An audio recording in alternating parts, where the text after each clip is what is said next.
ये जो संकट है, विपत्ति का काल है, इस काल में विपक्ष हमारा साथ नहीं देता। ये विपत्ति आई हुई कैसे है मान्यवर? ये विपत्ति लाई हुई विपत्ति है। ये लाई गई समस्या है, ये लाया हुआ संकट है, आया हुआ संकट नहीं मान्यवर। हमारे मेहमान मारे गए। आवाज जनता की।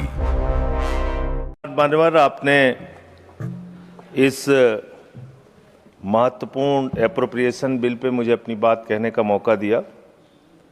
मान्यवर, इस पूरे बिल को देखने के बाद जो डिमांड्स है माननीय मंत्री जी की, उसमें जो मौजूदा परिस्थितियां हैं उसके लिए 57,000 करोड़ रुपए की मांग उन्होंने सदन से की है मंजूरी के लिए। मान्यवर, अभी जब नेता सदन बोल रहे थे तो उन्होंने कहा कि ये जो संकट है, विपत्ति का काल है, इस काल में विपक्ष हमारा साथ नहीं दे रहा है।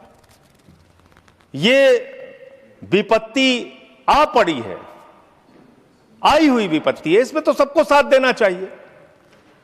लेकिन मैं आपके माध्यम से सरकार से पूछना चाहता हूं, यह विपत्ति आई हुई कैसे है मान्यवर? यह विपत्ति लाई हुई विपत्ति है। यह लाई गई समस्या है, यह लाया हुआ संकट है, आया हुआ संकट नहीं मान्यवर। तो यह लाया हुआ संकट कैसे है? देश की जनता को नहीं पता था मान्यवर, आपको भी नहीं पता था, हमको भी नहीं पता था, लेकिन आदरणीय प्रधानमंत्री जी को पता था, देश के विदेश मंत्री को पता था कि जो हार्मोज का समुद्री मार्ग है, वहां से भारत की जरूरत का 60% कच्चा तेल आता है मान्यवर, और 50% भारत के जरूरत की गैस आती है, उसी रास्ते से आती है। यह बात नरेंद्र मोदी जी को, आदरणीय प्रधानमंत्री जी को पता थी।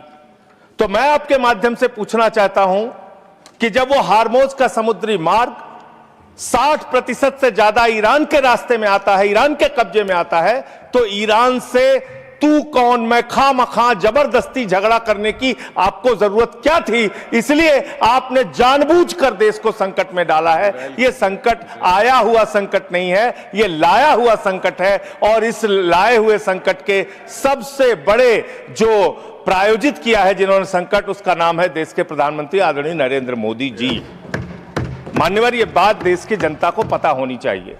दूसरी बात मान्यवर, आपका परंपरागत मित्र है ईरान, और खुद प्रधानमंत्री ने माना है। प्रधानमंत्री जी जब गए थे ईरान की यात्रा में, उन्होंने कहा भारत और ईरान की दोस्ती इतिहास से भी पुरानी है। ये प्रधानमंत्री के वक्तव्य हैं। उन्होंने खामेनेई जी को कुरान की पांडुलिपि भेंट की थी 7वीं शताब्दी की मान्यवर। उन्होंने चाबार पोर्ट का समझौता किया था, जिसका बखान प्रधानमंत्री ने खूब किया कि भारत का व्यापार बढ़ जाएगा, पाकिस्तान की अब हमें जरूरत नहीं पड़ेगी, अब हम अपना एक अलग रास्ता बना के और भारत के व्यापार को बढ़ाएंगे। और वहां पर सरकार ने सैकड़ों करोड़ रुपए चाबार पोर्ट पे वेस्ट किया। 2019 तक भारत को ईरान से सस्ता तेल मिलता था, रुपए में तेल मिलता था, गैस मिलती थी, हमारा मित्रतापूर्ण संबंध था उनसे। लेकिन भारत के प्रधानमंत्री खामेनेई की मौत पे खामोश रहते हैं। 160 स्कूली बच्चे मार दिए जाते हैं, खामोश रहते हैं। और इतना ही नहीं मान्यवर, ईरानी नौसेना को हमने अपने युद्धाभ्यास में बुलाया, और जब वो नौसेना का जहाज वापस जा रहा था, 100 नौसैनिक मार दिए गए ईरान के, अमेरिका के द्वारा। प्रधानमंत्री खामोश। हमारे मेहमान मारे गए, एक शोक संवेदना के शब्द हमने नहीं बोले। तो ये संकट भारत के ऊपर आपने लाया है, ये आया हुआ संकट नहीं है। मैं फिर से स्पष्ट करना चाहता हूं। दूसरी बात मान्यवर, दूसरी बात, आपने जो तेल और जो ऐसे समय में 60 रुपए घरेलू गैस का दाम और 115 रुपए कमर्शियल सिलेंडर का दाम आपने बढ़ाने का काम किया। तो पूरे देश में एक हाहाकार की स्थिति है।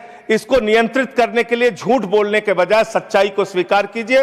और आज जो कहा गया कि हार्मोज समुद्री मार्ग खुल गया है, गलत जानकारी सदन को नहीं देनी चाहिए। हार्मोज समुद्री मार्ग से मात्र 2 जहाज आपके आए हैं, 22 जहाज अभी भी आपके रुके हैं। मैं शुभकामनाएं देता हूं कि आप वार्ता करके उस समस्या का समाधान कराइए। अभी है मान्यवर समय है। मान्यवर 2 मिनट में आपसे और लूंगा।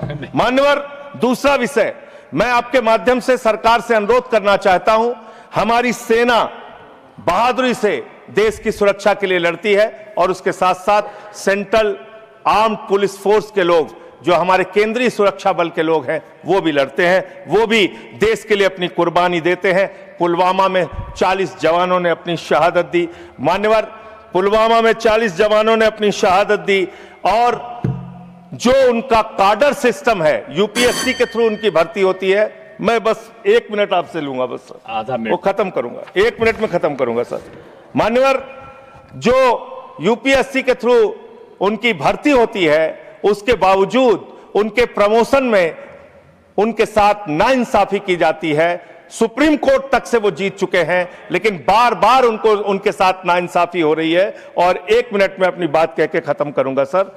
जो प्रमोशन का सिस्टम है उनके साथ, जो अन्याय उनको झेलना पड़ रहा है, वो एक असिस्टेंट, एक डिप्टी कमांडेंट को जो सीआरपीएफ में है, 18 साल में, बस खत्म कर रहा हूं सर, विषय नहीं है ना, 1 मिनट में खत्म कर रहा हूं सर। उसी के लिए डिमांड में चाहता हूं सरकार के सामने एक प्रस्ताव मेरा। 18 वर्षों में एक प्रमोशन मिलता है सीआरपीएफ के डिप्टी कमांडेंट को और असिस्टेंट कमांडेंट को 15 वर्ष में एक प्रमोशन मिलता है। यही हाल बीएसएफ का है। लेकिन जो आईपीएस बैच के अधिकारी हैं, उनको 4-4 प्रमोशंस मिलते हैं। हमें आईपीएस के प्रमोशन से परेशानी नहीं है, लेकिन बीएसएफ में, सर खत्म कर रहा हूं सर, 30 सेकंड में खत्म कर रहा हूं सर, खत्म कर रहा हूं 30 सेकंड में सर। मेरा सिर्फ आपके माध्यम से सरकार से इतना अनुरोध है कि जो हमारे केंद्रीय सुरक्षा बल के जवान हैं, जो हमारी वो सेना है, उसका मनोबल कमजोर ना हो जवानों का, और उसमें आईपीएस को उनकी पोस्टों पे ना बैठाया जाए। जहां डीजी, डीआईजी, आईजी बनने में उनकी योग्यता है, उनको उस पोस्ट पे बैठाएं। धन्यवाद उपसभापति महोदय। 3 मिनट्स। धन्यवाद महोदय। महोदय, पार्लियामेंट हमरो भारत सरकार को